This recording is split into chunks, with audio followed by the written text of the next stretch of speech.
রসিক বাঙালির বহু দিনের পছন্দ রাধুবাবুর রেস্তোরাঁ। বহু অতীতের স্মৃতি তারা বহন করে চলেছেন, শতবর্ষের কাছাকাছি পৌঁছে গিয়েছেন। এবিপি আনন্দ খাইবার পাস ফুড আওয়ার্সের সন্ধে আমরাও তাদের সম্মানিত করেছি। আমরা গর্বিত, জানতে চাইবো তাদের কেমন লাগলো।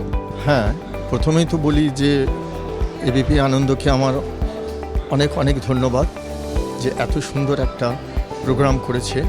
পুরনো দিনের রেস্তোরাঁ এবং পুরনো এবং নতুন সমস্ত কিছু রেস্তোরাঁর মেলবন্ধন করেছে। নেক্সট জেনারেশন যারা আসছে তারাও এতে আগ্রহী হবে।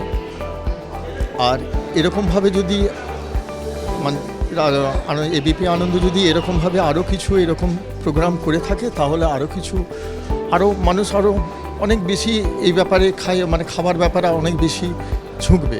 সুতরাং ভবিষ্যৎ প্রজন্মের জন্য এটা ভালো বলতে পারে।